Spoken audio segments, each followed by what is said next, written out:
এই 3 ভাগ জল থেকে যদি আমরা 1 ফোঁটা পানি তুলে আঙ্গুল দিয়ে বলতে, তোমার 1 ফোঁটা পানি উঠবে না আঙ্গুলে? এই ঠিক 1 ফোঁটা পানির আলোচনা তোমার কি আলোচনা হবে কেমন পর্যন্ত আমাদের রসুলকে নিয়ে। আর বিশাল তোমার সাগর তোমার কি খালি পড়ে আছে কার জীবনে? হচ্ছে না বিষয়টা বললাম, 1 ফোঁটা পানির আলোচনা হবে আমার তোমার নবীদের জীবনে, কিয়ামত পর্যন্ত সব আলোচনা করবে।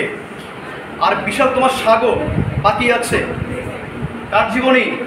আমাদের তোমার নবীদের জীবনে। বিশাল তোমার জীবন আমাদের নবীজি, অর্থাৎ আমার মাথার চুলের আগা থেকে নিয়ে পায়ের তালু পর্যন্ত পুরা তোমার কি রাসূলের সুন্নাহ মাফিক যে চলবে, সে তোমার কি হবে কিয়ামতের মাঠে লক্ষ কোটি মানুষ তোমার কি হবে, তোমার সাফায়াত পাবে। যার ভিতরে তোমার সুন্নাহ নাই, রাসূলের আদর্শ নাই। আমরা খেতে বসে রাসূলকে অনুসরণ করি না, নামাজ পড়তে রাসূলের সিস্টেম নামাজ পড়ি না। আমরা যে কোনো আমল করি যদি রাসূল মাফিক না হয়, তোমার আমল কবুল হবে না। অর্থাৎ আমার রাসূল তোমার শিশুর আদর্শ। কার আদর্শ? শিশুর আদর্শ, বৃদ্ধার আদর্শ, স্ত্রীর আদর্শ, রাষ্ট্রের আদর্শ। হ্যাঁ, এবং তোমার দয়ার নবী, মায়ার নবী। কেমন দয়ার নবী তুমি খেয়াল করো। মক্কা বিজয় কত সাল? সবাই বলো, তোমার মক্কা বিজয় কত সালে হয়েছিল? 630 সাল। মক্কা বিজয় কত সালে হয়েছিল? 30 সালে। আল্লাহ রাসূল যখন মক্কা বিজয় করলেন, রাসূল যখন মক্কাতে পা রাখলেন, সকল কাফের তোমার কি সব তো পালাচ্ছিল মক্কা ছেড়ে, কেউ পিছন দিয়ে কেউ সামনে দিয়ে, হ্যাঁ সব তো পালাচ্ছিল, ঠিক আছে কিনা? তখন রাসূল বলছিল উপস্থিত কাফের থেকে, তোমরা বলো দেখি আজকে আমার কাছ থেকে বলো দেখি তোমরা কেমন আশা করো আমার আচরণটা। সবাই বলছে অবশ্যই আজকে আপনারা সবাইকে মেরে ফেলবেন, সবার কাছে ফাঁসি অর্ডার দিয়ে ফেলবেন। রাসূল বলছে না, ওমা আরসালনাকা ইল্লা রাহমাতাল লিল আলামিন। আমি দয়ার নবী, সারা পৃথিবী তোমার কি আমি দয়ার নবী। আমি তোমাকে কি করবো?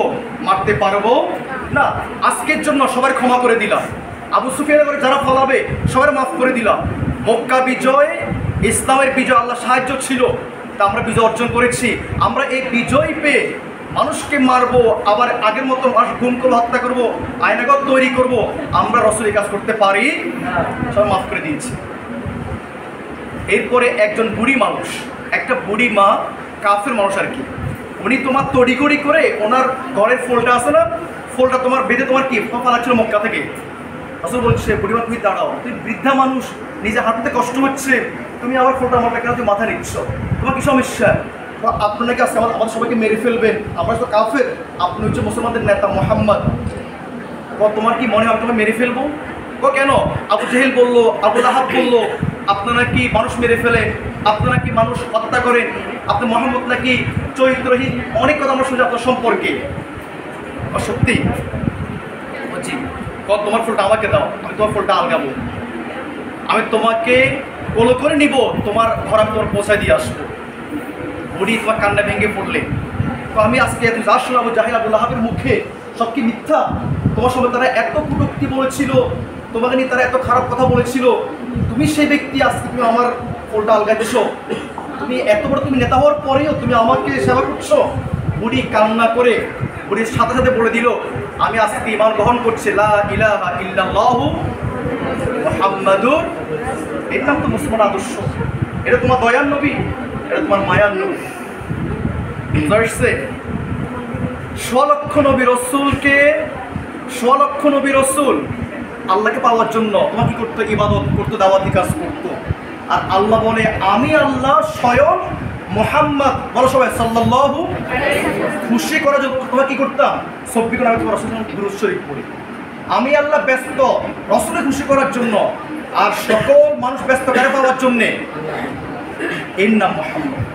এটা আমাদের সেই নবী, যে নবীর কথা দিন রাত বলবো, পৃথিবী শেষ হয়ে যাবে, কিয়ামত চলে আসবে, সকল সাগর পানি শুকিয়ে যাবে, সকল গাছ কলম হয়ে যাবে, এরপরেও আমার তোমার নবী, হৃদয়ের নবী, মনের নবী, নয়নের নবী, সর্বশেষ নবী, সর্বসেরা নবী, সর্বশ্রেষ্ঠ নবী, আল্লাহর হাবিব, আকাশের নিচে জমিনের উপরে না, তামাম আকাশ জমিনের সর্বশ্রেষ্ঠ সম্মানিত ব্যক্তি মুহাম্মদ সাল্লাল্লাহু আলাইহি ওয়াসাল্লাম। তার গুণগান তার মান তোমার বলে শেষ করা যাবে আসো রসুলকে তোমার গবেষণা করি। একজন মাত্র ব্যক্তিকে নিয়ে সারা পৃথিবীর সকল ধর্মগ্রন্থ তোমার লিখেছে। ইহুদি, খ্রিস্টান, বৌদ্ধ, হিন্দুস্তান সকল ধর্মের লোকেরা যাকে নিয়ে গবেষণা করে, যাকে নিয়ে স্টাডি করে, যার প্রত্যেকটি চলাফেরা, প্রতিটি কথা, প্রতিটি খাবার, প্রতিটি পোশাক তোমার ছিল সায়েন্স এবং তোমার গবেষণা। সবাই তাকে নিয়ে গবেষণা করে। শুধুমাত্র একটা জাতি শুধু ঘুমায়, খায়, ফুর্তি করে, ঘুম যায়, খায়, ফুর্তি করে। আজকে বলো সেই জাতির নাম কি? তোমরা, আমরা গরুস্ত খাওয়া পার্টি, আমরা আনন্দ ফুর্তি করা পার্টি। রসুলকে নিয়ে তারা কিন্তু গবেষণা করে। কারা? খ্রিস্টানরা। বোঝা যাচ্ছে। যেমন তোমার একটা বই আছে 100 জন মনীষীর জীবনী, বইয়ের নাম কি? 100 তোমার কি ব্যক্তি জীবনী। সেই জীবনীর ভিতরে আদম নবী থেকে নিয়ে আমাদের তোমার কি কাজী নজরুল পর্যন্ত সকল বিখ্যাত ব্যক্তির গবেষণা করলো আমেরিকার নাসা। তোমার এইচ হার্ট তোমার এক সাহিত্যিক বিজ্ঞানী, তিনি বলছে 100 জনের ভিতরে আমি দেখতে পেলাম আদম নবী থেকে নিয়ে কেমন পর্যন্ত সবার মাথার তাজ একজন মাত্র ব্যক্তি, সায়েন্সের ঊর্ধ্বে, অনেক ঊর্ধ্বে, যে ব্যক্তি কথা না বললেও নয়, খ্রিস্টান হয়ে সে লিখলেন তার বইয়ের ভিতরে 1 নম্বর আদর্শ ব্যক্তি, 1 নম্বর সায়েন্স ব্যক্তি, মায়ার নবী, দয়ার নবী মুহাম্মদ।